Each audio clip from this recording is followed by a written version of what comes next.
And this is the social listening segment. This is where we break down some of the stories making the rounds on social media. My name is Elizabeth Musa, and joining me today is Valentine Onyeka. Always present. Always present, always ready, always active. Add the rhythm to it. Onyeka, Valentine. Anyway, let's see what's trending on social media this morning, starting with President Bola Tinubu, who has directed the Central Bank of Nigeria and other regulators to step up surveillance of cryptocurrency and digital payment transactions. Speaking through the finance minister at the annual CBN conference in Abuja, Tinubu said the speed at which Nigerians are adopting stable coins and other digital currencies is now a concern. The government wants authorities to, quote, get hold of the narrative and track it while it's still evolving. Well, of course, Nigerians are reacting to this conversation, and we'll take a look at some of these reactions on social media. But before we get to the tweet, Valentine, really, what do you make of the government's focus on crypto surveillance? So it's good that at least now they can begin to narrow their eye, right, and put their eagle eye on those who are into crypto. However, having said so, what is the end goal? To what end? Will we see that this so-called, let's start regulating those in crypto, will put money in the coffers of the government such a way they can use such money to offset bills that are already pending? Or it's a witch hunt? Many will argue that this is just another way to be able to put, quote unquote, invisible handcuffs on young people who have successfully boycotted the government, young people who have finally gotten financial freedom. Exactly. So a lot of people will say, look, the government has now realized, wait a minute, if we cannot control them, make no mistake, it's all about control. If we cannot control them, guess what? Then we can't tell them what to do. So you think it's not genuine concern? You think it's control? No, not at all. It's all about control. You see, believe it or not, the way democracy has been designed, we might not agree, but eventually it is. We don't know it, but we're feeling it. The way it has been designed is to make sure that you are kept in control.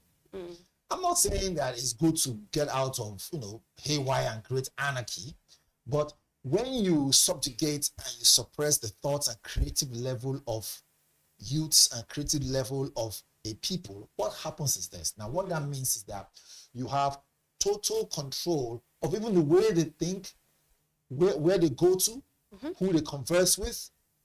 Explains why they're also looking at putting their eye also in social media if they're not doing that already. What am I trying to say here is that once there is a loophole that will, I wouldn't use the word circumvent, but be able to bypass the tracking eye of the government, which is also a good thing, but I'll come to that area. Once that is seen as, quote unquote, a threat to the government delivering one or two things, it falls in the government space. Say, wait a minute, they are within the confines of Nigerian space, so let's regulate that. I want to see that they regulate it. I'm all about regulation, but let them regulate it to benefit Nigeria, not regulate it because they want to target and control the youth such a way that they'll not be able to make money, quote unquote again, but better still, lack of a better term, side hustle. So they will not be able to attain the financial freedom that they already have. Because I know so many young people who literally, that's literally what they trade on right now. They don't do other things. Although a lot of young people, now it doesn't move from young people to middle-aged people. Yeah, they're middle-aged people. They hide under the guise of, I'm into crypto, I'm into Forex. Meanwhile, they're perpetrating a lot of side. No, but that's for you to decide. That's for the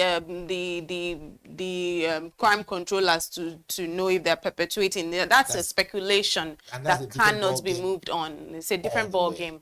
But let's see the conversations on social media with these young people who are clearly affected by this, who will be affected by this phenomenon. That's Melissa. Melissa said, big move. Melissa says, big move. Crypto is getting out of hand. What does she really mean by getting out of hand? Because I think some people just chime into conversations without having an understanding of it. Her statement there has no basis, has no fact, Because has no indices, nothing to prove. Pretty sure if I call Melissa, I'm like, oh, Melissa, what did you mean when you Spell said crypto. it's out of, and she's like, oh no, now the people that are doing it, she's not going to know what she's saying. No But detail. let's see what 3 week is. That 3 week, you know, some of them have this interesting handles. This one says, if you were Eric, it says, funny how leaders think tracking crypto will fix Nigeria. The real problem isn't blockchain, it's corruption, mismanagement, and zero accountability. You can track every Bitcoin in the world, but if trillions keep disappearing from budgets, who's really deceiving who? That's a good Look, question. I love this guy already.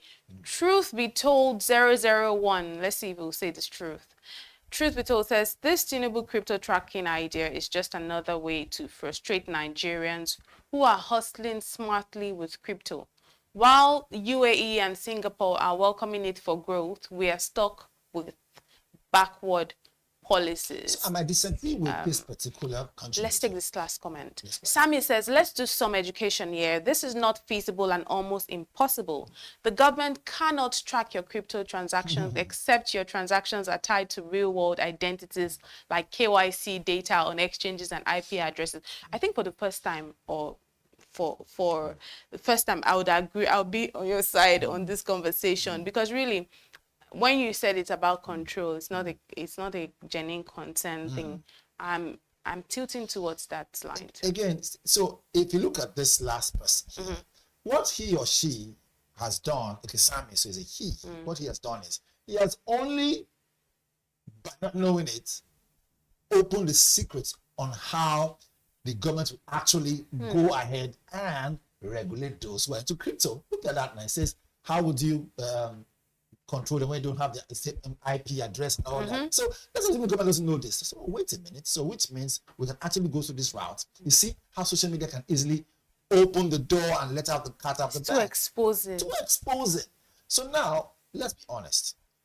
If millions are made over the head, or rather in the blind spot of the FG, because crypto seems to be in the gray area and blind spot. I know what the blind spot is. If you're driving your vehicle and you have your side mirror, right?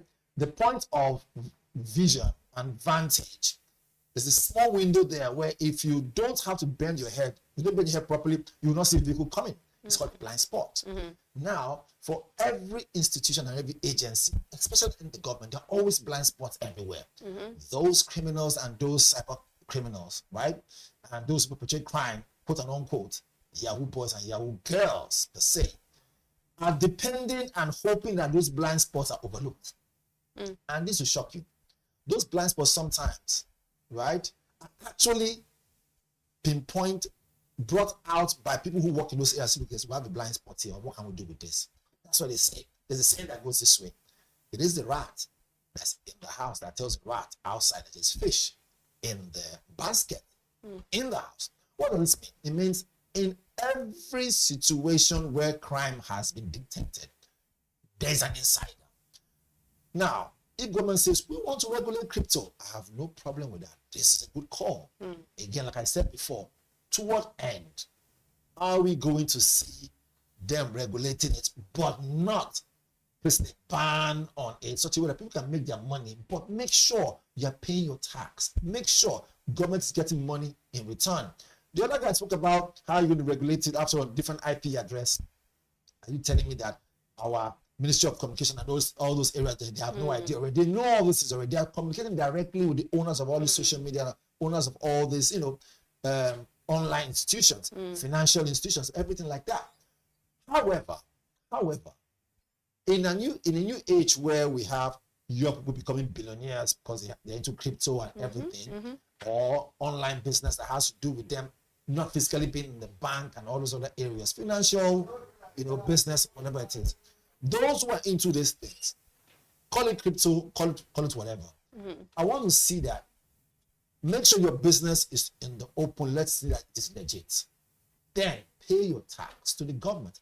For me, I'm okay with the statement and the move for federal government to begin to look into the angle of crypto to benefit Nigeria, the economy itself. I'm fine with that. 100%. Why? Because we need to grow. And have a business TV. We talk about the business opportunities in things like this.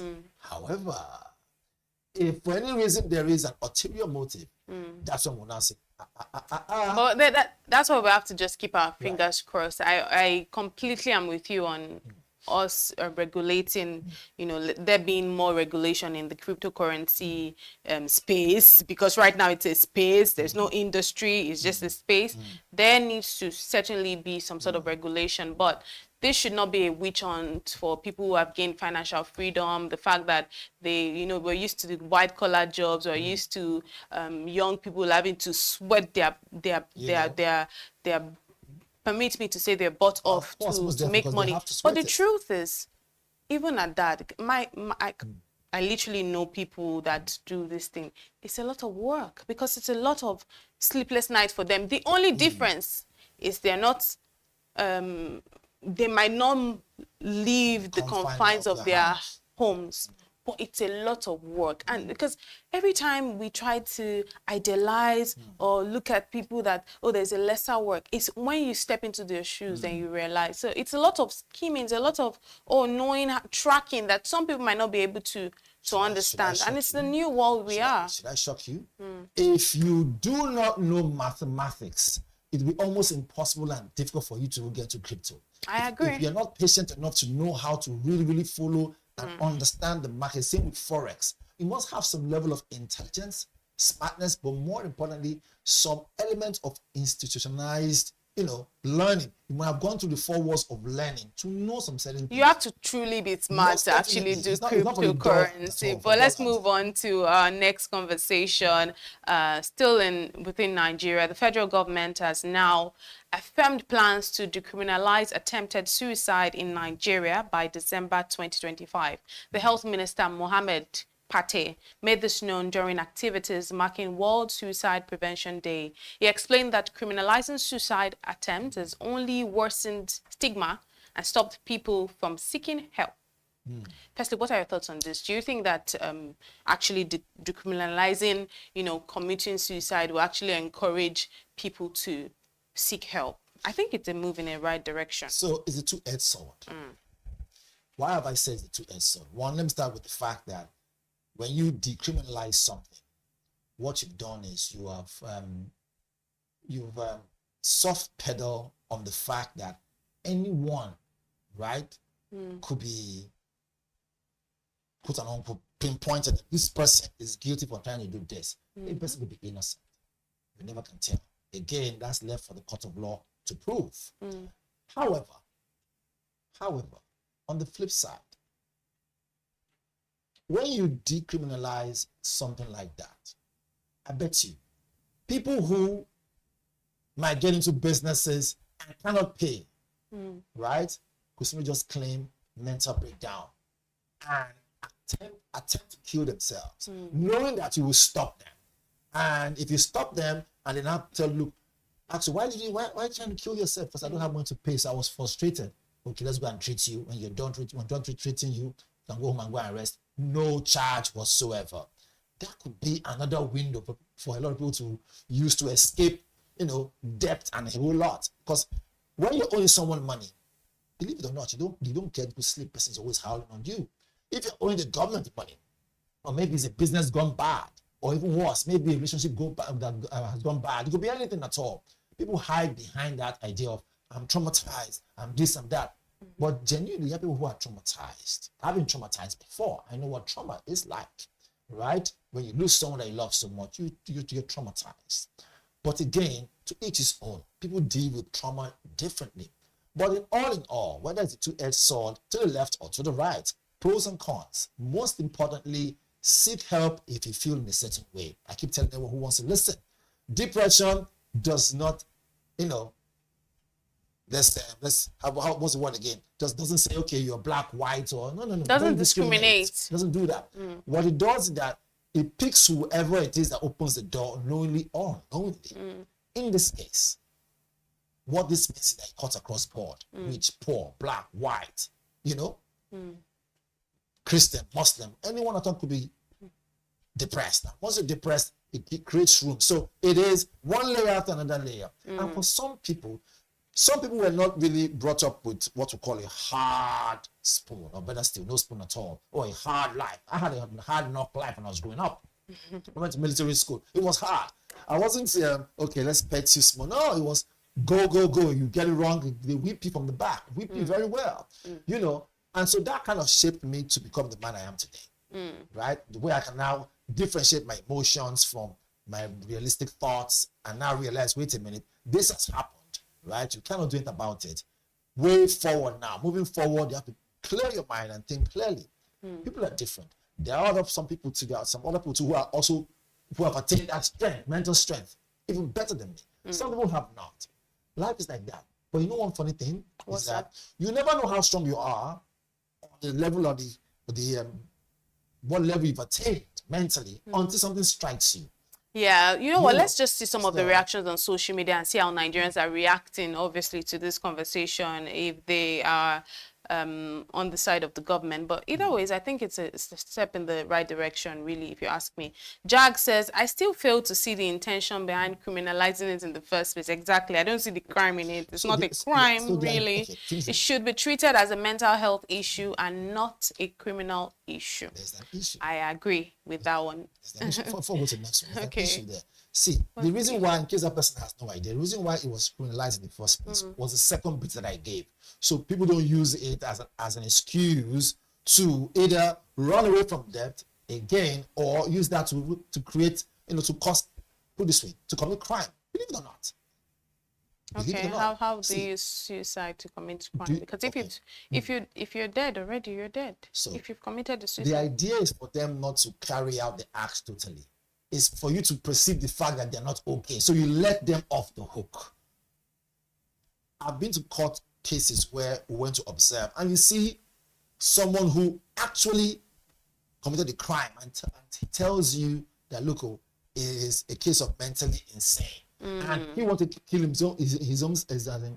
kill somebody else. So you're literally saying that the reason why it was criminalized is because people might want to attempt it to shy away. That's my point. From perhaps their responsibilities, most definitely, which they are meant to meet, exactly, and which is supposed to be an obligation. Okay, I get you, but let's see some of the more reactions on social media and see how they. I'll hear them more later. Let's see some of the more reactions on social media. I saw somebody who had mentioned that if you want to decriminalize it, then people will start attempting suicide publicly without fear. I don't know if what you say to that, but because we're running out of time, let me just take one of the last two comments.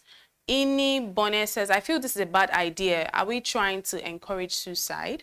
One more person reacted to it, but we can't take any more of that. So what are your thoughts? Okay, so very quickly, everyone has an opinion to this. Some might agree, some might disagree. The idea is to bring every scenario to the table.